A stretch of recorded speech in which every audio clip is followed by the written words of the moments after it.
Hello everyone, Radhe Radhe आप सभी को। मैं नम्रता आप सभी का हार्दिक स्वागत करती हूँ अपने चैनल पे। तो यूजीसी नेट के सिलेबस में लगा हुआ है इकाई 8 में नाटक सिंदूर की होली। लक्ष्मी नारायण मिश्र जी का ये नाटक है और समस्या नाटक है। ठीक, समस्या नाटकों के जनक कहे जाते हैं। लक्ष्मी नारायण मिश्र का जन्म हुआ था 1903 में और उन्होंने सिंदूर की होली लिखा और इसका प्रकाशन वर्ष है 1934 ईस्वी। तो ये आप ध्यान देंगे। ठीक, चलिए आगे आते हैं। आगे दिया है प्राक कथन। तो हम पहले प्राक कथन देखेंगे, उसके बाद हमारा नाटक शुरू होगा। दिया है कि हिंदी साहित्य में अन्य त्यंगों की भांति नाटक का त्यंग भी श्रमी तक कमज़ोर और शिथिल है।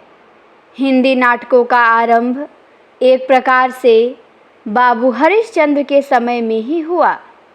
भारतेंदु काल के नाटककारों में लक्ष्मण सिंह, प्रताप नारायण मिश्र, अंबिका दत्त व्यास, श्रीनिवास दास, प्रेमघन आदि हैं।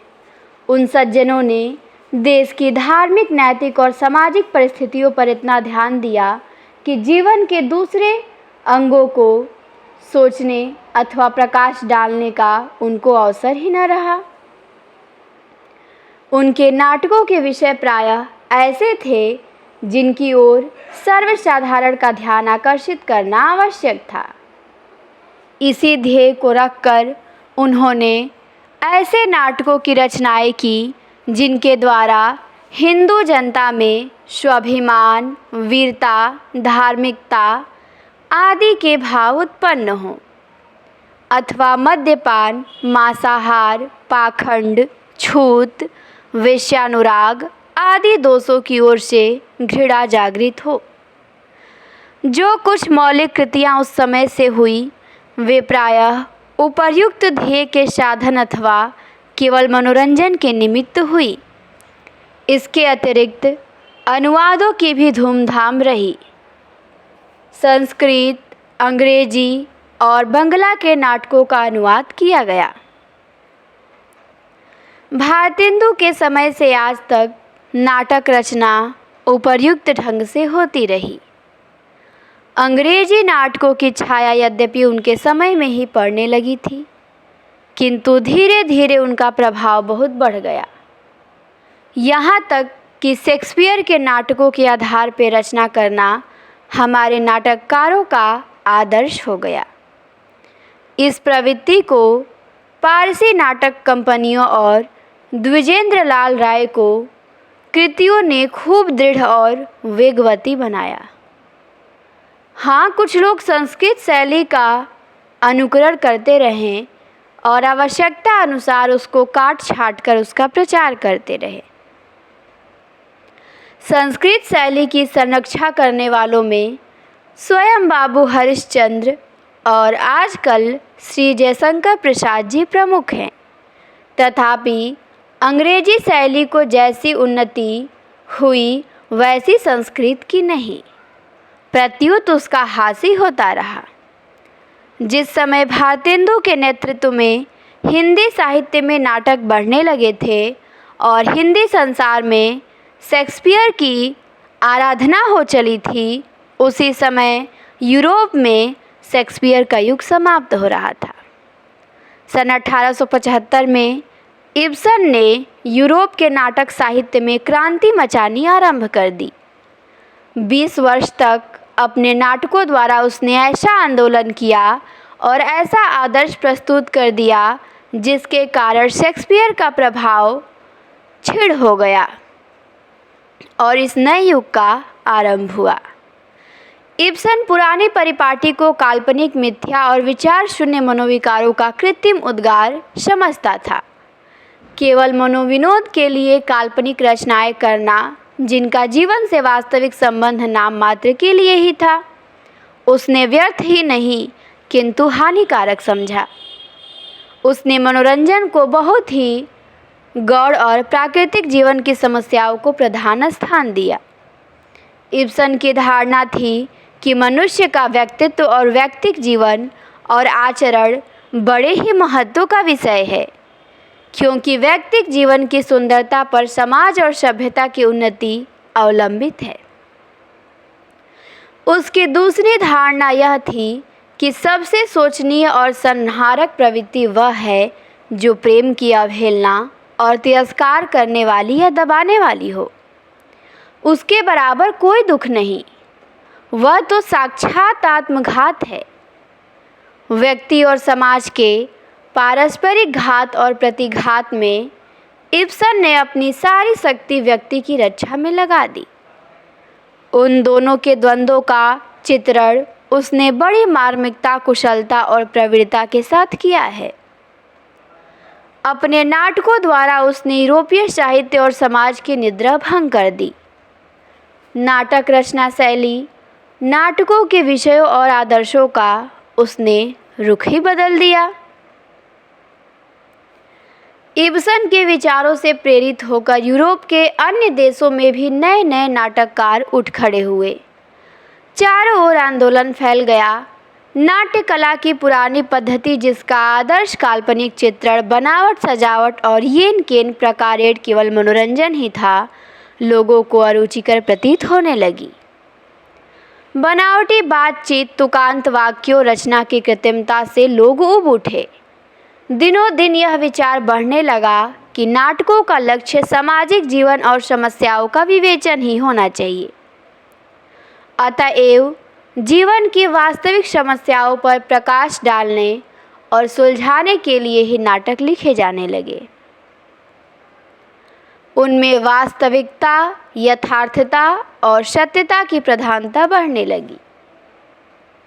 जिस प्रकार नाटकों का लक्ष्य बदलने लगा, उसी प्रकार नाट्य कला में भी परिवर्तन होने लगा।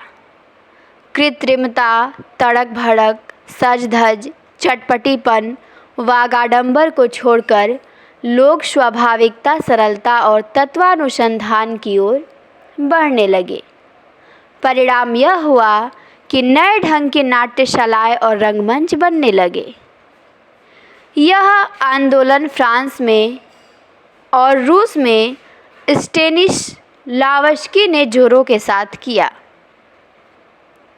इसी काल में इंग्लैंड में बर्नार्ड शॉ का उत्थान हुआ। उसने भी नैसर्गिक जीवन और ईश्वरीय आशय का तारतम्य समझाने एवं उनका सामंजस्य स्थापित करने का प्रयत्न किया। उसके नाटकों में भी सामायिक समस्याओं और सामूहिक अथवा व्यक्तिगत प्रश्नों पर सहानुभूतिपूर्वक प्रकाश डालने एवं पथ प्रदर्शन का प्रयत्न पाया जाता है। उसको भी अनेक कठिनाइयाँ उठानी पड़ी। उसके नाटकों का अभिनय करने के लिए साधारण नाटक समितियाँ, जो व्यापार की दृष्टि से ही नाटक करती हैं, तैयार न थी। कुछ नाटकों का अभिनय सरकार द्वारा मना कर दिया गया, क्योंकि वे कुरुचिपूर्ण समझते थे। उसके एक पुराने मित्र आर्चर ने तो उसे यह भी समझाने का प्रयत्न किया कि उसमें नाटक रचना की शक्ति, क्षमता और योग्यता ही नहीं, अतएव अल्पाधिकार चेष्टा का परित्याग करके उसे और कोई काम उठाने चाहिए। किंतु वे अपनी टेक पर जमे रहे और धीरे धीरे उनका सिक्का इंग्लैंड में ही नहीं किंतु यूरोप और अमेरिका में भी जम गया। यहाँ तक कि 1926 में उन्हें नोबेल पुरस्कार भी मिल गया। उनके नाटकों का शिक्षित समुदाय में बड़ा आदर होने लगा और उनके अभिनय करने के लिए समितियाँ और नई नाट्यशालाएँ खुल गई और नाट्य कला की परिपाटी बदलने लगी। यद्यपि गत यूरोपीय महासमर के कारण जनता की रुचि में कुछ परिवर्तन और विकार उत्पन्न हो गया, किंतु इस पर भी इब्सन, बर्नार्ड शॉ आदि का प्रभाव शिक्षित समुदाय पर वैसा ही जमा रहा। पाश्चात्य देशों की इस प्रवृत्ति का हमारे साहित्य पर प्रभाव पड़ना अनिवार्य है। यूरोपीय ढंग की शिक्षा, गमन और विचार विनिमय की सुगमता के कारण साहित्य में आदान प्रदान और व्यापकता बहुत बढ़ गई है। हिंदी साहित्य के प्रत्येक अंग पर यूरोपीय प्रभाव पड़ रहा है। नाटक और नाट्य कला उससे बची नहीं रह सकती। नवीन शिक्षा और दीक्षा के कारण शिक्षित समुदाय सतर्क मननशील हो रहा है, बुद्धि तत्व का प्राधान्य होता जा रहा है। अतएव उन नाटकों का जिनमें बुद्धि तत्व, नैसर्गिकता, स्वतंत्रता आदि गुणों का समावेश है, उत्तरोत्तर ग्राह्य और आदरणीय होना अवश्यंभावी है। कपोल कल्पना, कृत्रिमता, आडंबर, पाखंड और खोखले आदर्शवाद से आधुनिक शिक्षित समुदाय के मानसिक, आध्यात्मिक और नैसर्गिक तृष्णा की शांति कदापि नहीं हो सकती, चाहे वे कितने ही सुंदर और मनोरंजक क्यों ना हो। प्राकृतिक जीवन का मानसिक प्रकाश में अनुसंधान करना और जीवन को तदनुसार नियंत्रण करना ही इस युग का ध्येय हो रहा है। रूढ़ियों की जंजीरों को, चाहे वे लोहे की हो या सोने की, चाहे उन पर धर्म, समय, समाज और अन्य प्रतीत सभ्यता की छापें क्यों न पड़ी हो, तोड़ना और साहित्य एवं समाज की स्वतंत्रता और नैसर्गिकता की नींव पर रचना करना ही आधुनिक शिक्षित प्रयास का लक्ष्य है। प्राकृतिक, नैसर्गिक, स्वतंत्र और अप्रवृत्तिबद्ध जीवन की प्राप्ति ही नवीन युग का आदर्श है। यह आदर्श काल्पनिक नहीं, इसमें प्रकृति को तथ्यता, सत्यता और मानुषिक जीवन की वास्तविक अनुभूति का व्यापार को संचित है। अतएव इसका भविष्य आशामय और मंगलमय प्रतीत होता है। संभव है कि कुछ लोग इस मत को स्वीकार न करें, उसको भयावह और नाशक समझें, उन्हें इसमें अनियंत्रित स्वतंत्रता का तांडव नृत्य दिखाई पड़े। किंतु संसार चक्र की गति इस ओर है, जगन्नियंता इस ओर संसार को ले जा रहा है। बुद्धि उसका समर्थन कर रही है और प्रकृति उसको उत्तेजना दे रही है। भविष्य में इसका क्या परिणाम होगा, इसको कौन कह सकता है, किंतु अभी तो उसका मार्ग प्रशस्त और उज्जवल दिखाई दे रहा है। प्रस्तुत नाटक के रचयिता श्री लक्ष्मी नारायण मिश्र जी भी इब्सन, बर्नार्ड शॉ आदि प्रमुख नाटककारों के विचारों और भावनाओं से प्रेरित होकर हिंदी नाट्य साहित्य में नवीन धारा का प्रचार करने की चेष्टा कर रहे हैं। अपने पूर्व प्रकाशित नाटक मुक्ति का रहस्य की भूमिका में उन्होंने अपने विचार जोरदार शब्दों में स्पष्ट कर दिए हैं। कहते हैं कि बुद्धिवाद किसी तरह का हो, किसी कोटि का हो, समाज या साहित्य की हानि नहीं कर सकता। हिंदी के समालोचकों को लक्ष्य करके आप लिखते हैं कि इन दिनों हमारे समालोचनात्मक साहित्य या कला के भीतर सबसे पहले यह खोजने लगते हैं कि इन चीज़ों में लोकहित का उपदेश या सदाचार की व्याख्या कहाँ और किस रूप में हुई है, किंतु इन बातों से कला का क्या संबंध। कलाकार इस तरह का उपदेश तो नहीं है, वह जो कुछ भी कहना चाहता है उसके निजी प्रयोग की बातें होती हैं, क्या होना चाहिए क्या न होना चाहिए, इन बातों का सवाल तो यहाँ नहीं उठता। यहाँ तो जो है। अत्यंत सहानुभूति है जिसकी एक एक नज़र में कल्याण की दुनिया बसती चलती है। इसलिए जिंदगी की कोई भी संकीर्ण परिपाटी, धर्म या सदाचार की कोई भी निश्चित कसौटी, साहित्य और कला की कोई भी प्रभावशालिनी व्याख्या आँख मूंद कर स्वीकार कर लेना यही नहीं कि व्यक्तिगत विकास में बाधा डालेगी, एक प्रकार से घातक भी होगी। तत्वतः ये बातें ठीक हैं, किंतु इनको व्यावहारिक बनाने में अनेक उलझनें और कठिनाइयाँ हैं। युवक मिश्र जी भी उनको अनुभव करते हैं, जैसा कि उनकी उपयुक्त भूमिका से प्रतीत होता है। इन समस्याओं का हल करना सरल काम नहीं, अतएव कोई आश्चर्य नहीं कि ये भविष्य के निहार से आक्रांत हैं। मिश्र जी के नाटकों में न तो अनेक पात्र हैं और न गाने हैं, न कविता पाठ की सामग्री और न अनावश्यक दृश्यों का परिवर्तन। उनके नाटकों का पट विस्तार भी इतना नहीं कि उसमें विभिन्न देश काल व्यवस्थाओं और घटनाओं की विभ्रममयी भरती हो।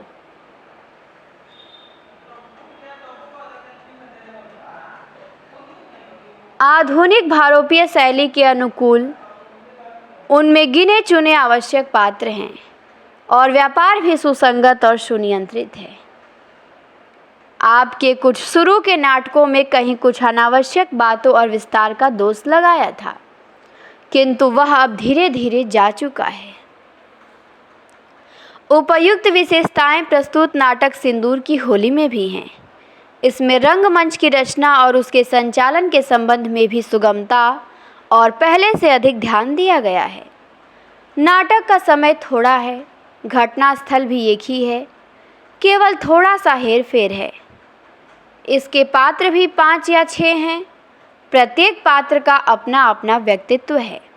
मतलब इस नाटक में 5 ही 6 पात्र हैं, लेकिन सबका अपना अपना व्यक्तित्व है और प्रत्येक का विकास अपने ढंग का है और प्रत्येक की भावना और उसके व्यक्तित्व का चित्रण सहानुभूतिपूर्वक किया गया है। यहाँ तक कि मुरारी लाल का भी चित्रण सहानुभूति शून्य नहीं है। मनोरमा और चंद्रकला दोनों शिक्षित स्त्रियां हैं। उनमें कोमलता, सहिष्णुता और उच्चादर्श का संप्रभुत्व सम्मिश्रण है। दोनों में अनुराग और त्याग का चमत्कार है। चंद्रकला ने प्रेम का जो आदर्श रखा वह पौराणिक चित्रों से कम नहीं, और मनोरमा ने दूसरा आदर्श खड़ा करने का प्रयत्न किया, किंतु मनोज शंकर ऐसी विक्षिप्त दशा में था कि वह उससे सहयोग न कर सका। दोनों चित्रों का सूक्ष्म भेद नाटक रचयिता ने चंद्रकला के द्वारा कहलवा दिया। चंद्रकला कहती है कि तुम्हारी मजबूरी पहले सामाजिक फिर मानसिक हुई और मेरी मजबूरी प्रारंभ से ही मानसिक हो गई। और दूसरे अंक में मनोरमा और मनोज शंकर का और तीसरे अंक में चंद्रकला और मनोरमा का वार्तालाप ओज और विचारपूर्ण है। मिश्र जी का प्रयत्न सर्वथा सराहनीय है। उनका यह प्रस्तुत नाटक कलागत पौढ़ता और विवेक का द्योतक है। संभव है विशेष छानबीन करने पर किंचित दोष भी देख पड़े, लेकिन इसके लिए तो एको ही दोषा गुणा सन्निपाते निमिज्जतिंदो किरारोश्विंका, और इसलिए उनकी रचनाएं आदरणीय हैं। नाटक साहित्य में वह युग प्रवर्तन करना चाहते हैं। एतदर्थ हम उनका स्वागत करते हैं और आशा करते हैं कि हिंदी संसार भी उनकी कृतियों का आदर करेगा, उनके उत्साह को बढ़ाकर उनकी कृतियों का आदर करेगा, उनके उत्साह को बढ़ाकर उनके अपने आदर्श की प्राप्ति में और हिंदी साहित्य की भी वृद्धि में सहायता देगा।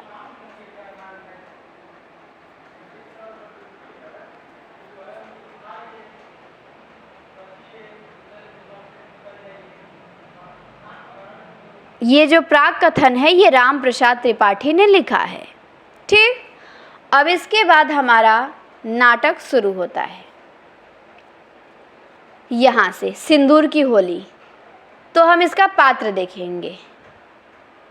पात्र है रजनीकांत, मनोज शंकर, मुरारी लाल, माहिर अली, भगवंत सिंह, हरनंदन, चंद्रकला, मनोरमा, डॉक्टर और कुछ जन।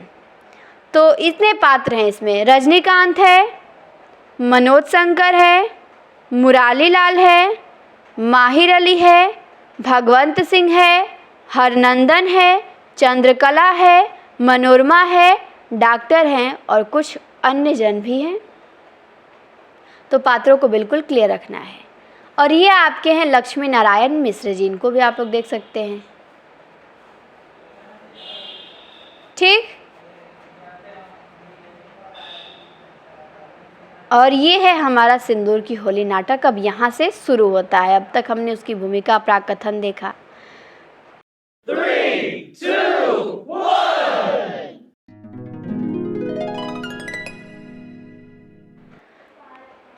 तो अब हम नाटक शुरू करते हैं। बरसात का दिन प्रायः 1 पहर दिन का ढल चुका था, लेकिन आकाश में घने बादल होने के कारण मालूम हो रहा है कि अभी सवेरा हो रहा है। डिप्टी कलेक्टर मुरारी लाल का बंगला।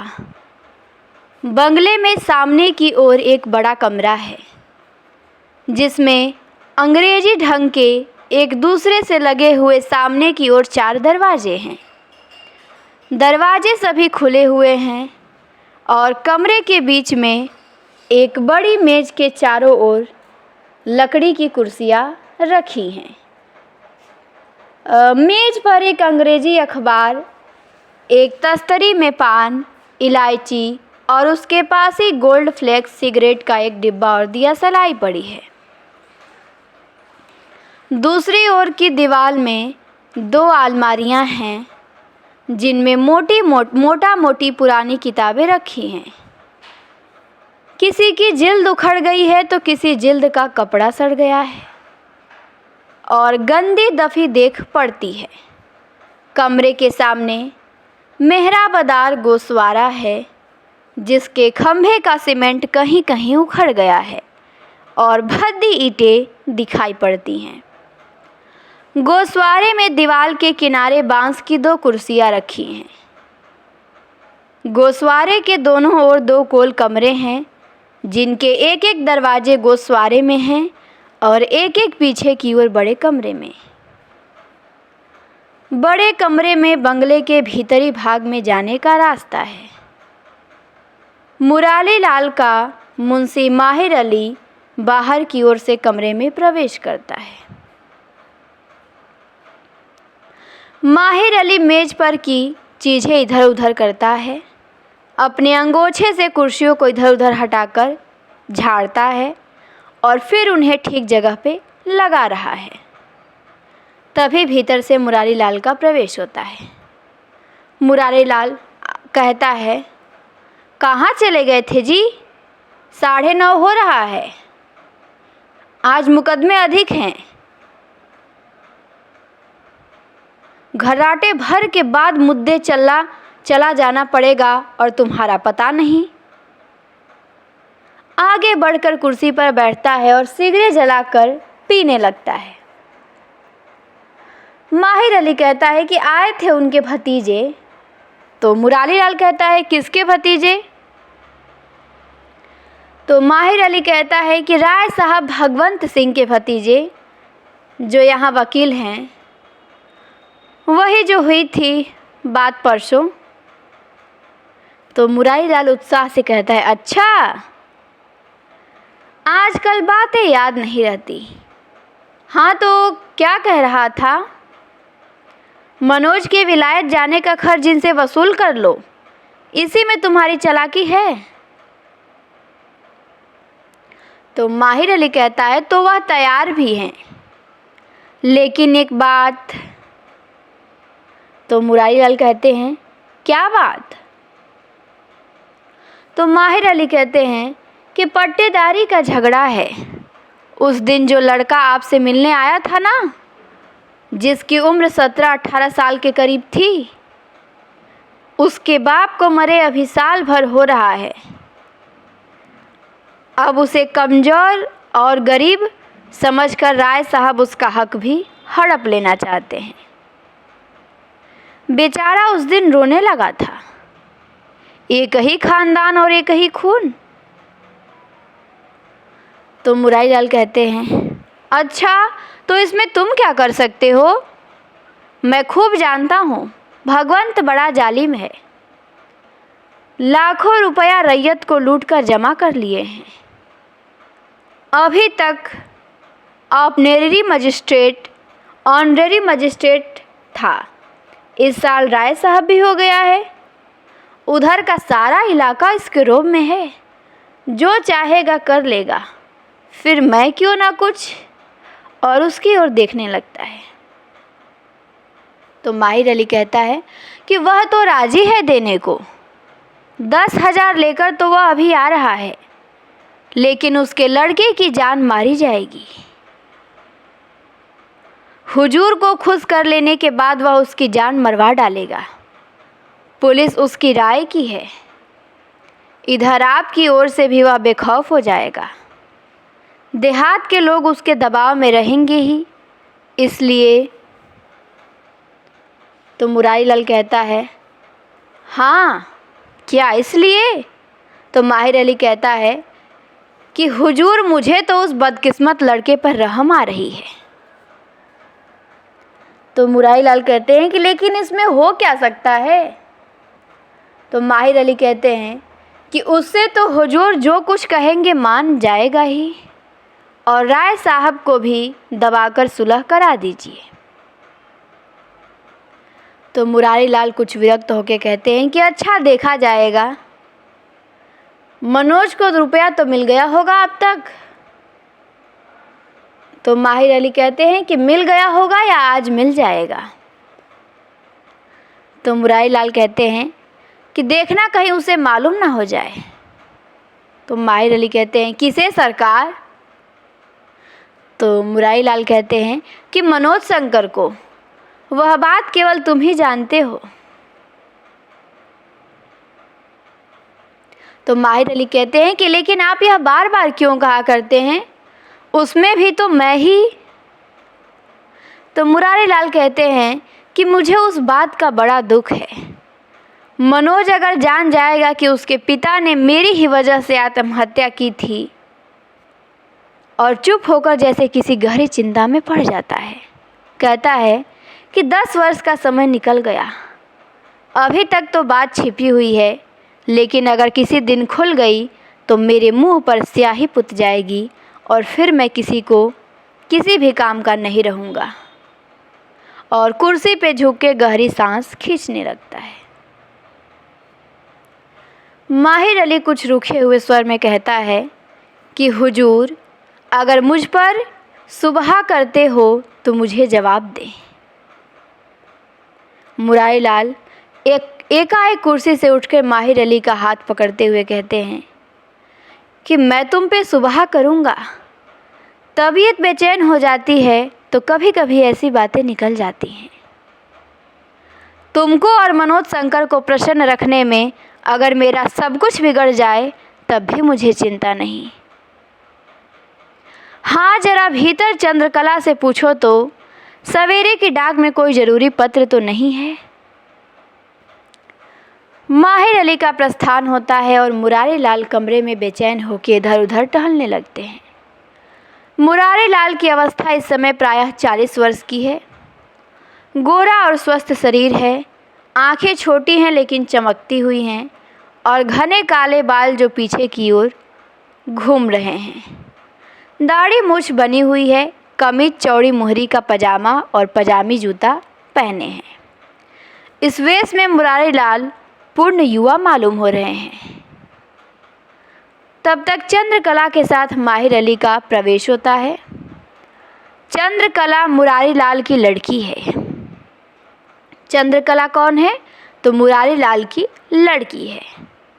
यूँ तो चंद्रकला की अवस्था 20 वर्ष की हो चुकी है, लेकिन उसकी आकृति से लड़कपन की सरलता झलकती है, जो उसकी सुंदरता को और भी लुभावनी बना रही है।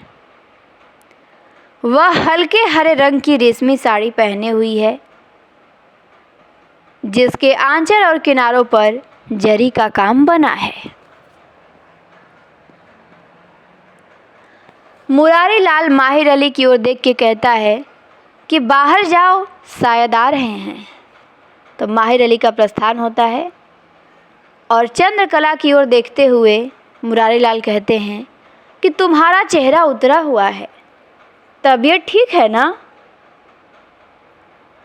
तो चंद्रकला मुस्कुराने का प्रयत्न करती हुई कहती है कि नहीं। तो मुरारी लाल कुर्सी पे बैठते हुए कहते हैं कि नहीं क्यों, तुम उदास हो रही हो। अच्छा, कोई पत्र आया है? और एकटक उसकी ओर देखने लगते हैं। चंद्रकला कुछ सहम के कहती है कि लखनऊ से आया है, उनकी बीमारी फिर उभड़ गई है। किसी दिन 2 घराटे से अधिक बेहोशी में रहे हैं, और धरती की ओर देखने लगती है। तो मुरारी लाल कहता है कि मनोज स्वयं अपनी बीमारी बढ़ा रहा है। यह अवस्था ही ऐसी होती है। पिछले बार गया था। नियम से नहीं भोजन करता है और ना नियम से सोता है। रात को लड़के हॉस्टल में सोते रहते हैं और वह कमरा बंद करके पार्क में जाके बांसुरी बजाता है। और ऐसा करेगा तो स्वास्थ्य तो बिगड़ेगा ही।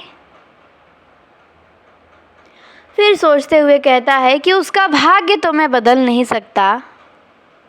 अपनी ओर से तो मैंने दूसरों के लिए कोई कहाँ तक अपनी जान, ना मालूम इस झंझट से कब छुट्टी मिलेगी। और चंद्रकला इस संदेह और उद्वेग से उसकी ओर देखती है। तो चंद्रकला कहती है कि लेकिन यह झंझट भी तो आपने स्वयं, और नहीं तो उनसे कोई संबंध नहीं आपका उनसे कोई संबंध नहीं है। तो मुरारी लाल कहते हैं, कैसी बात कर रही हो? मैं क्या करता हूँ इसकी आलोचना तुमको नहीं करनी चाहिए। तो चंद्रकला कहती है कि मैंने कुछ कहा तो नहीं की। मुरारी लाल कहते हैं, चुप रहो, कहा क्यों नहीं? मेरा उससे कोई संबंध नहीं है, यह तुम्हें कैसे मालूम? वह मेरे मित्र का लड़का है। मरने के समय उसने मेरी गोद में डाल दिया था, इसीलिए मैं उसके लिए इतना चिंतित रहता हूँ। जब तक वह स्वयं अपने पैरों पर खड़ा नहीं हो जाएगा, मेरा कर्तव्य उसके साथ यही रहेगा। तो चंद्रकला कहती है कि ठीक है, तो आप मुझे क्षमा करें।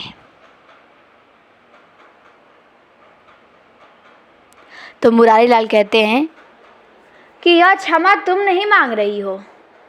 तुमको तो मैंने बीए तक अंग्रेजी पढ़ा दी। तुम्हारी वही पढ़ाई क्षमा मांग रही है। जाओ भीतर। आजकल की शिक्षा में शब्दों का खिलवाड़ खूब सिखाया जाता है। चंद्रकला का प्रस्थान होता है और मुरारी लाल तस्तरी से पान निकालकर मुंह में डालते हैं। तभी माहिर अली का प्रवेश होता है। माहिर अली कहते हैं कि आ गए, एक आदमी और साथ में है। तो मुरारी लाल जल्दी से उठ के कहते हैं कि मैं भीतर जा रहा हूँ और रुपया लेकर तुम भी भीतर चले जाओ और उन लोगों को यहाँ बैठा दो, फिर मैं थोड़ी देर में यहाँ आ जाऊँगा। तो माहिर अली कहते हैं लेकिन मैं। तो मुरारी लाल भीतर के दरवाजे से कहते हैं कि कोई बात नहीं, मैं तो फिर भी आ ही जाऊँगा। माहिर अली गोसवारी में जाकर खड़ा होता है। भगवंत सिंह और हरनंदन सिंह का प्रवेश होता है। भगवंत सिंह माहिर अली का हाथ पकड़ के कहते हैं कि साहब कहाँ हैं? तो माहिर अली रूखे स्वर में कहता है कि भीतर हैं, चलिए बैठिए। और कमरे के भीतर हाथ उठाकर संकेत करता है। भगवंत सिंह कातर होके कहते हैं कि आप नाखुश क्यों हो रहे हैं?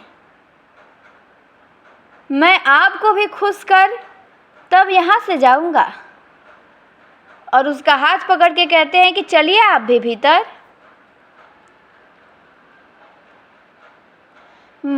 तो माहिर अली भगवंत सिंह और हरनंदन सिंह के साथ कमरे में प्रवेश कर मेज के पास जाके खड़ा हो जाता है। फिर है आगे, माहिर अली कहता है कि बैठिए आप लोग। तो भगवंत सिंह कहते हैं कि बैठिए आप पहले। और हरनंदन की ओर देखते हुए कहते हैं कि हाँ आप भी बैठिए। तो माहिर अली कहते हैं कि आप बैठते क्यों नहीं साहब? कड़े शब्दों में कहते हैं कि यहाँ का इंतजाम हो जाएगा, आप चुपचाप बस बैठिए। तो भगवंत और हरनंदन सहम कर बैठ जाते हैं और कहते हैं माहिर अली कि हाँ कहिए क्या लाए हैं।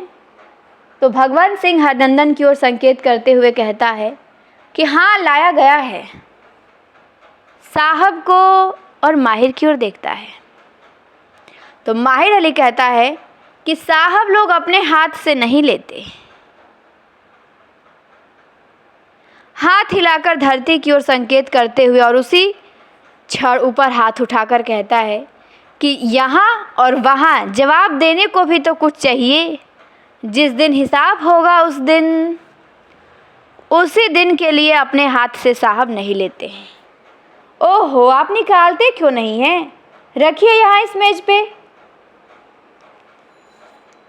भगवंत सिंह कुछ सहम के हरनंदन की ओर संकेत करता है।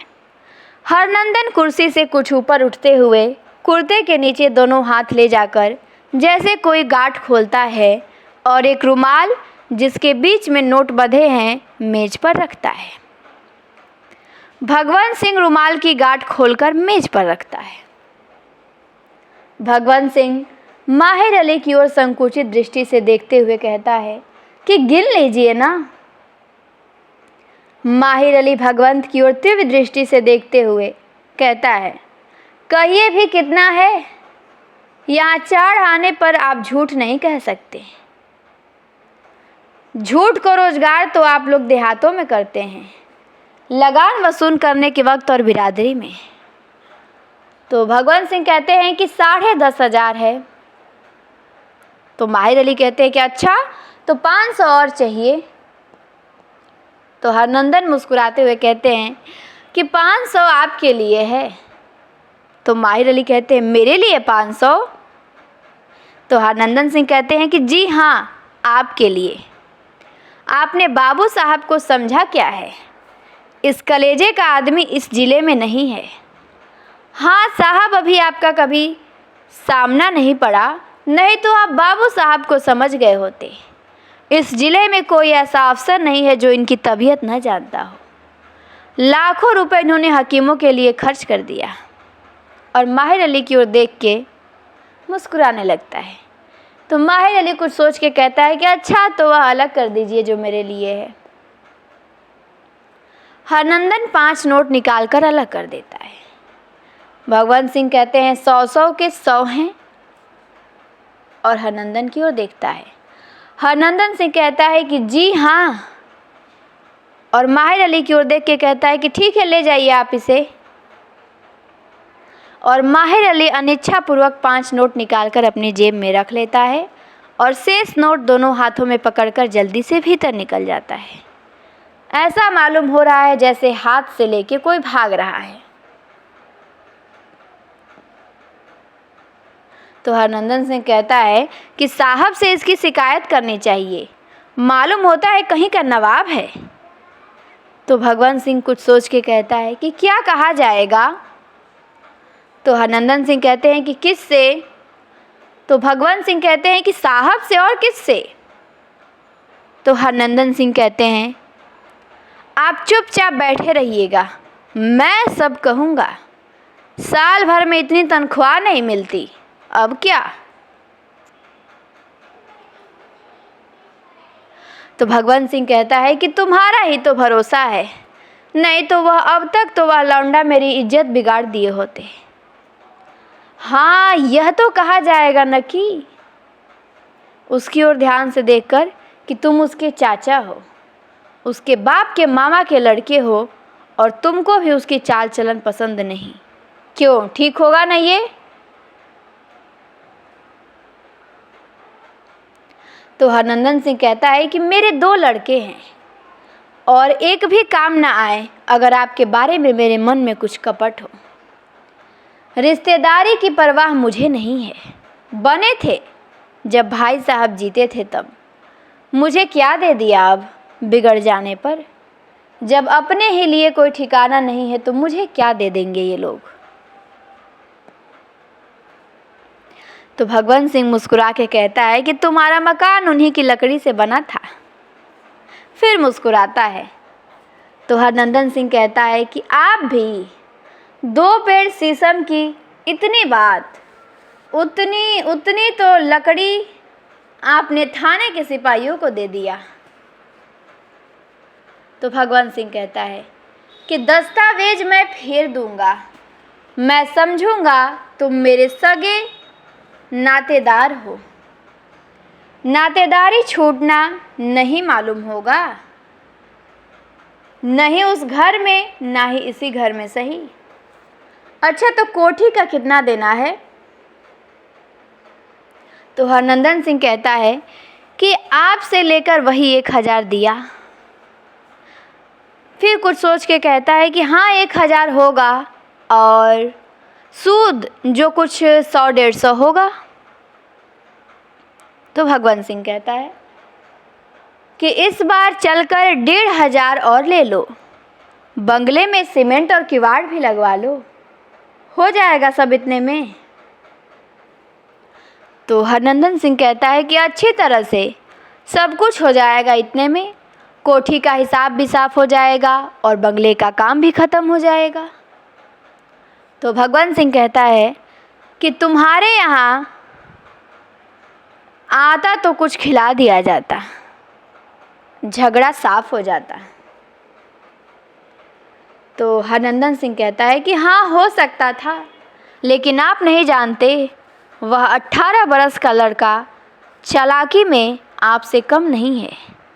इस बार तिलक में दुनिया को दिखाने के लिए मैं उसके शत्रु के साथ हूँ और उस पर भी वह संबंध नहीं तोड़ता, मेरे लड़के के तिलक में आता है। वहाँ गया, पहर भर रात बीत जाने के बाद जब तिलक की तैयारी हो रही थी, मैं तो यह समझे था कि वह नहीं आएगा, लेकिन वह आया और जल तक नहीं पिया। तिलक चढ़ने के समय इस तरह आंगन में गया जैसे खुद घर का मालिक हो। फिर मुस्कुरा के कहता है कि मैं जाकर देखता हूँ कि आंगन में बिछावन लगवा रहा है, आदमियों को जल्दी करने के लिए डांट फटकार रहा है, औरतों को इधर उधर करके गोसवारे में पर्दे लगा रहा है। उसका काम तो होता है भूत की तरह ना। बात की बात में सारा काम उसने ठीक कर दिया। रमानाथ को सब कपड़े अपने हाथ से पहनाया और आपके यहाँ आदमी जाकर लौट आया था, टोपी कहीं चली गई थी। मैं इस चिंता में था कि काम कैसे चलेगा। उसे मालूम हुआ कि टोपी नहीं मिली है तो अपना कामदार साफा उसके सिर में बांध दिया, चादर और अपनी अंगूठी भी उसे ही दे दी। चुप होकर भगवंत सिंह की ओर देखने लगता है। तो भगवंत सिंह कहते हैं कि तो यदि वह नहीं गया होता तो तुम्हारी इज्जत? तो हरनंदन सिंह कहता है खैर इज्जत बिगड़ती या ना बिगड़ती, लेकिन उतनी शोभा तो नहीं होती। मेरे मन में तो आया था कि चल कर आपका पैर पकड़ लूं और कहूं कि उससे सुलह कर लीजिए। तो भगवंत सिंह कहते हैं कि हाँ तो अभी भतीजे का मोह बना हुआ है, मैं उससे सुलह करूँगा। और यही कहने के लिए मजबूर होकर उन्हें सुलह करनी पड़ी। मैं रगड़ कर मार डालूँगा, उसके बाप से 15 वर्ष बड़ा हूँ, इस लड़के के साथ मैं सुलह करूँगा। मेरा कोई लड़का हुआ तो उसकी उम्र का मेरा पोता होता, अगर मेरा लड़का हुआ होता तो उसकी उम्र का मेरा पोता होता। पट्टीदार और दाल तो गलाने की चीज़ें होती हैं, दाल गल जाने पर मीठी होती है और पट्टीदार गल जाने पर काबू में रहता है। अपनी ज़िंदगी में 2 लाख रुपए की ज़मीन मोल ली मैंने और 1 लाख रुपए नगद जमा किया, और उसकी मजाल है कि वह मेरा जवाब दे। तो हरनंदन सिंह कहता है कि लड़कपन है, साल भर भी तो नहीं हुआ घर का मालिक मरे हुए। सोचता है कि हर गांव में आपके खेवट में हिस्सेदार हैं, पर्दे पर हली हुकूमत उसे भी मिलनी चाहिए। तो भगवंत सिंह कहता है कि यह 10,000 आज इसलिए दिया है कि आने दो आने के पट्टीदारों को भी हली हुकूमत मिले। एक जंगल में 2 शेर नहीं रहते। कहार मेरे यहाँ काम करते हैं, इसलिए उसके यहाँ भी करे। 2 दर्जा अंग्रेजी पढ़ ली, अब कुएं से पानी निकालने में लाज लगती है। शादी गमी में कहार काम करते हैं, मैं नहीं मना करता, अब वह भी बंद कर दूंगा। बंटवारा करा ले, तुम तो उसके चाचा हो, उसके बाप के ममेरे भाई हो। तुम्हारे यहाँ शुभ के अवसर पर गया, तुम्हारे लड़के का चढ़ौआ था, तुम्हारे यहाँ उसने जल नहीं पिया। 10-20 दूसरे आदमी तुम्हारे यहाँ भोजन को गए और वह सगा नातेदार होकर उपवास कर चला गया। नातेदारी का मोह रखना हो तो उसी से लेकर मेरा रुपया लौटा दो, लेकिन वहाँ तो नमक तेल का भी ठिकाना नहीं है। और नहीं तो चुपचाप मुझसे लेकर औरों को दे डालो। और जिस तरह से कहता हूँ। तो हरनंदन सिंह सहम के कहते हैं कि मैं तो सब तरह से तैयार हूँ, मेरे यहाँ वह आएगा नहीं। नहीं तो भोजन में फिर एकाएक चुप हो जाता है। तो भगवंत सिंह कहता है हरनंदन के कंधे पे हाथ रखकर धीमे स्वर में कि कुछ नहीं, जिस दिन तुम उसे संखिया दे दो उसी दिन, हाँ जी, उसी दिन तुम्हारे दरवाजे पर हाथ ही बंधवा दूंगा। दुनिया में सब कोई अपना अपना देखता है। हरनंदन का चेहरा पीला पड़ जाता है और मुरारी लाल का प्रवेश होता है। भगवंत सिंह और हरनंदन कुर्सी छोड़कर उठते हैं। मुरारी लाल आगे बढ़ते हुए हाथ उठा के कहते हैं बैठे रहिए, बैठे रहिए। उन दोनों से बारी बारी तनिक तनिक सा हाथ मिलाकर कुर्सी पर बैठते हैं। कहते हैं राय साहब बैठिए आप। और हरनंदन की ओर संकेत करते हुए कहते हैं कि आपका परिचय। तो भगवंत सिंह कहते हैं कि आप मेरे मामा के लड़के हैं। तो मुरारी लाल कुर्सी से उठते हुए कहते हैं कि आप लोग बैठ जाएं। दोनों कुर्सी पे बैठते हैं और कहते हैं अच्छा, तो आपके सगे मामा के लड़के हैं। फिर हरनंदन की ओर देखता है। तो भगवंत सिंह कहते हैं कि जी हुजूर, एक तरह से बिल्कुल सगे, मेरे एक चचेरे भाई के, जो केवल 4 पीढ़ी का अलग। मेरे दादा और उसके दादा सगे भाई थे। मैं उसे अपने भाई की तरह मानता था और उसने भी कभी मेरा उत्तर नहीं दिया। दुर्भाग्य से पिछले साल वह एकाएक बीमार पड़ गया और मर गया। इस अवस्था में भी मुझसे 15 साल छोटा था। उसका मरना तो मेरे लिए। फिर चुप होकर बड़े दुख से उसकी ओर देखने लगता है। मुरारी लाल कहता है कि परिवार का योग्य व्यक्ति मरता है तो दुख होता ही है, लेकिन कोई करे तो क्या करे। संसार में कोई भी पूरे तौर पर सुखी तो रहने आता नहीं। यही संसार की लीला है। अच्छा, तो अब उनके घर का काम कैसे चलता है? तो भगवंत सिंह विरक्ति के स्वर में कहते हैं कि एक लड़का है 17-18 वर्ष का। तो मुरारी लाल कहते हैं अच्छा, अभी तो वह पढ़ता होगा ना? तो भगवंत सिंह कहते हैं कि जी नहीं, आपने उसे देखा होगा अदालत में। उसी ने मुझे परेशान कर दिया है। बराबर ठाट बाट के साथ रहता है। घर में खाने का भी ठिकाना नहीं है। अंग्रेजी फैशन बना के घूमता है। एक नंबर का आवारा हो गया है। तो मुरारी लाल कहते हैं कि हाँ साहब, रहता तो है बड़े ठाट से और उसकी शिकायत भी मैं सुन चुका हूँ। अभी कई दिन हुए वहाँ के थानेदार कह रहे थे कि दौरे में कानूनगो ने भी कहा था, आप उसे समझा क्यों नहीं देते? आप तो उसके संबंधी हैं। तो भगवंत सिंह कहते हैं कि पूछ ले हुजूर इन्हीं से, यह तो उसके विरुद्ध नहीं कहेंगे। मैं तो खैर इन दिनों उसका शत्रु हूँ। उसके बाप से मुझसे सब लोग जानते हैं कैसे निभी। कभी किसी तरह का शिकायत हाकिमों तक नहीं पहुँची। तो मुरारी लाल मुस्कुरा के कहते हैं लेकिन हाँ, उसके बाप का नाम रमापति न था? तो हरनंदन सिंह कहता है कि जी जी। तो मुरारी लाल कहते हैं लेकिन उनसे भी तो आपसे नहीं पटी। वह मुसम्मात वाला मामला जिसके वारिश वह थे, उनके और आपके बीच में हाई कोर्ट तक लड़ता गया, जिसमें वो मुसम्मात के वारिश करा दिए गए। तो भगवंत सिंह कहते हैं कि जी हाँ, वह तो हक का मामला था। तो मुरारी लाल मुस्कुरा के कहते हैं कि आपको पहले नहीं मालूम था कि वारिस कौन है, आप या वे? क्यों, आप लोग तो प्रतिष्ठित वंश के हैं, आप लोगों को तो आपस में ही समझ लेना चाहिए। तो भगवंत सिंह कहते हैं कि जी हाँ।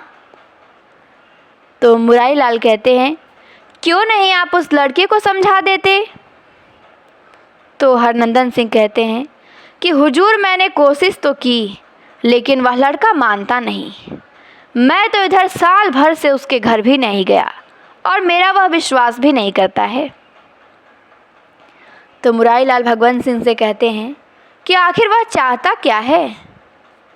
तो भगवंत सिंह कुछ सोचते हुए कहते हैं कि वह हुजूर गांजा पीता है, आवारा हो गया है। तो मुरारी लाल कहते हैं, बस उसने आपको क्या बिगाड़ा? बड़े घरानों में ऐसे लड़के भी पैदा हो जाते हैं, लेकिन किसी तरह निभाना ही पड़ता है। उसकी बुराई तो आपको छिपानी चाहिए, और इसमें आपकी भी बुराई है। तो अब हरनंदन सिंह कहता है कि हुजूर लगान बंदी कर रहा है, बाजारों में कपड़े की होली जलाता है। मुरारी लाल कहते हैं कि इसकी फिक्र सरकार खुद कर लेगी। तो भगवंत सिंह कहते हैं कि सरकार, मैं तो उजड़ रहा हूँ। मुरारी लाल कहते हैं, लेकिन मैं नहीं समझता कि उसके गांजा पीने से या लगान बंदी से आप क्यों उजड़ रहे हैं।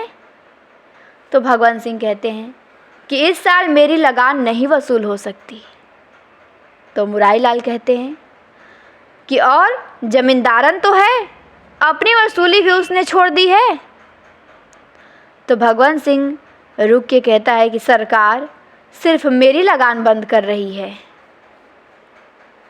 तो मुरारी लाल कुछ सोचते हुए हरनंदन की ओर संकेत करके कहता है कि आप कृपा करके बाहर जाइए। तो मैं भगवंत सिंह की ओर संकेत करके कहता है कि आपसे बातें कर लूं। हरनंदन का प्रस्थान होता है। भगवंत सिंह कहता है कि जी।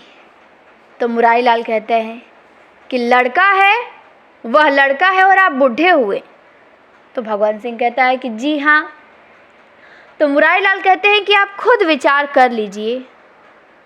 तो भगवंत सिंह भर्राई हुई आवाज़ में कहता है कि मेरी इज्जत बिगड़ गई सरकार, हली हुकूमत सब बंद है, अब या तो वह नहीं या मैं नहीं। तो मुरारी लाल चौंक के कहते हैं कि आप खून करना चाहते हैं? तो भगवंत सिंह कहते हैं कि मैं चाहता हूं कि उसका हाथ पैर टूट जाए और उसे याद रहे। तो मुरारी लाल कहते हैं कि आप कहिए तो मैं उसे समझा दूं, डरा दूं, धमका दूं, डर जाएगा, आपके रास्ते में रोड़ा नहीं अटपटाएगा फिर। तो भगवंत सिंह घबरा कर उनकी ओर देखने लगता है, कहता है हुजूर। तो मुरारी लाल कहते हैं परेशान न होइए, मुझे इतना मौका दीजिए मैं उसे समझा सकूं। तो भगवंत सिंह कांपती हुई आवाज़ में कहता है लेकिन हुजूर। फिर घबरा कर उनकी ओर देखता है और फिर धरती की ओर देखने लगता है। मुरारी लाल कहता है कि क्या हो गया है आपको?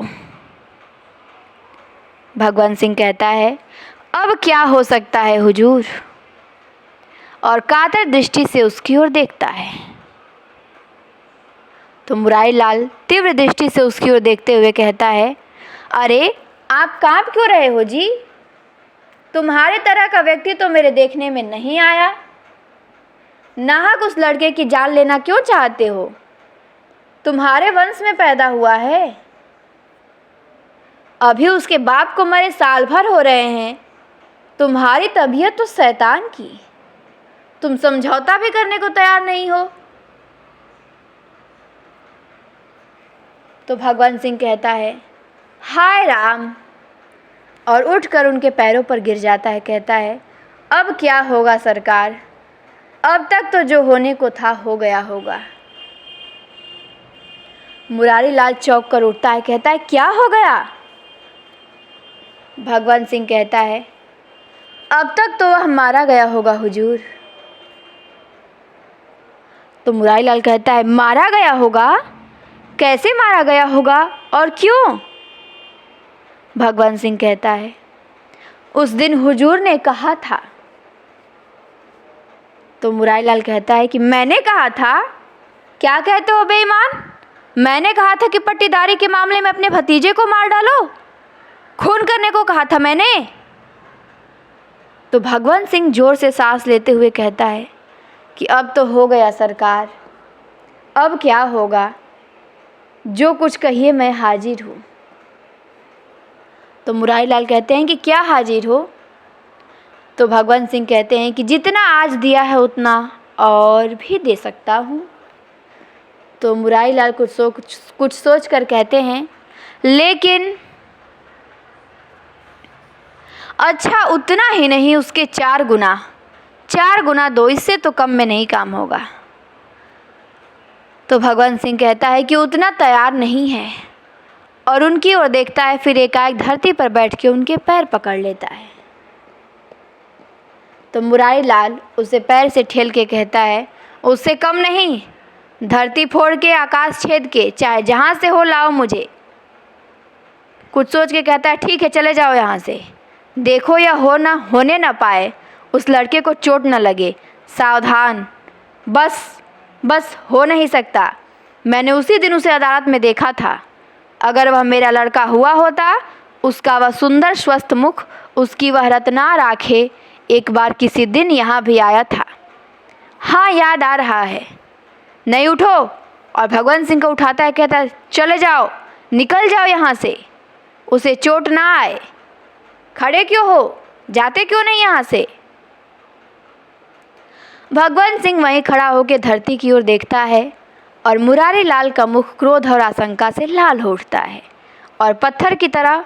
तो फिर कहता है मुरारी लाल भगवंत सिंह को, पत्थर की तरह क्यों खड़े हो? तो भगवंत सिंह कहता है टूटते हुए स्वर में कि मैं आदमियों को कहा आया था, अब तक तो वह मारा गया होगा। तो मुरारी लाल कहता है दुख से, ओह यह दूसरी मृत्यु, दोनों एक दूसरे से भयंकर। झुक कर मेज पर सिर रख देते हैं। फिर एकाएक खड़ा होकर भगवंत सिंह का हाथ पकड़ के कहता है, चले जाओ, मोटर से जाओ, और अगर अभी तक वैसा न हुआ हो, कदाचित ईश्वर ने बचा दिया हो तो फिर नहीं जाता शैतान तू यहाँ से। क्रोध से आवेश में उनका सिर हिला उठता है और भगवंत सिंह बाहर निकल जाता है और माहिर अली का भीतरी दरवाजे से प्रवेश होता है। माहिर अली कहता है कि खाना तैयार है हुजूर। मुरारी लाल कुर्सी पर बैठ के पीछे की ओर सिर झुका के कहता है, माहिर। तो माहिर अली कहता है उसके पास पहुँच के, हुजूर। तो मुरारी लाल कहता है, क्या होगा? गहरी सांस खींचता है। तो माहिर अली विस्मय में कहता है, कोई तकलीफ है? क्या हुआ सरकार? तो मुरारी लाल कहता है कि इस बदमाश ने उसे मरवा डाला। तो माहिर अली कहता है, किसको? किसने और कब? मैं तो नहीं जानता। क्या? तो मुरारी लाल कहता है, इसी राय साहब ने उस लड़के को जो उस दिन यहाँ इसकी शिकायत लेके आया था, जिसे मैंने डांट दिया, जो अपनी सरलता में यह कह गया था कि अगर मैं मारा गया तो इसके उत्तरदायी हुजूर होंगे, और मैं देख रहा हूँ कि उसने सच कहा था। तो माहिर अली सन्न होके कहता है, मरवा डाला? क्या अभी गिरफ्तार नहीं किया गया? राय साहब है ना? हाँ, ऑनरेरी मजिस्ट्रेट हैं। गिरफ्तार नहीं हुआ, होगा भी नहीं। रुपया होना चाहिए, खून छिपा लेना क्या है? उसकी नई औरत और बूढ़ी माँ का क्या होगा सरकार? उनकी ज़िंदगी कैसे बीतेगी? और एकाएक फर्श पे बैठ जाता है। मुरारी लाल कहता है कि यही तो मैं भी सोच रहा हूँ माहिर। तो माहिर अली कहता है कि मैं तो आपसे कभी कहा था कि उसे मरवा डालेगा, तो उसे मरवा कर ही यहाँ आया ये। मुरारी लाल कहते हैं कि उसे मारने के लिए बदमाशों को ठीक कराया है, लेकिन शायद ईश्वर बचा ले। माहिर अली कहता है कि उसका दिन इस शैतान की कार्रवाइयों से घबराकर साथ ही साथ हंसना और रोना मुझे तो नहीं भूल रहा। कच्ची उम्र में गृहस्थी का बोझ पड़ गया। हुजूर, उस शैतान के साथ उस लड़के का कोई सगा रिश्तेदार था। वह राय साहब से कर्ज ले चुका है। अपने कान से सुना मैंने उस शैतान के बच्चे को सिखलाते हुए कि कह देना साहब से कि तुम उस लौंडे के नातेदार हो, उसके वालिद के मामू के लड़के हो, तुम्हारा एतबार साहिब को होगा। तो मुरारी लाल कहता है तो यहाँ से हम देखेंगे नेक्स्ट क्लास में। इस क्लास में इतना ही, और अभी पहली क्लास है तो इसमें ज़्यादा समझ में नहीं आया होगा। पात्रों पे आप लोग ध्यान दें और स्टोरी को समझने की कोशिश करें।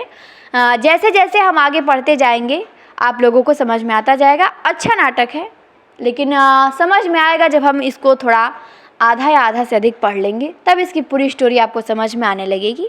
फ़िलहाल इसको इतना समझने की आप लोग प्रयत्न करिए। उम्मीद करते हैं कि आप सभी लोगों को क्लास बहुत अच्छी लगी होगी। क्लास अच्छी लगे तो लाइक शेयर ज़रूर करें। चैनल पर नए हो तो सब्सक्राइब भी करिए और कमेंट करके बताएं कि क्लास आपको कैसी लगी। कोई त्रुटि हो तो उसे भी बताइए। आज के लिए इतना ही, फिर मिलते हैं अगली क्लास में। आप सभी को क्लास देखने के लिए बहुत बहुत धन्यवाद।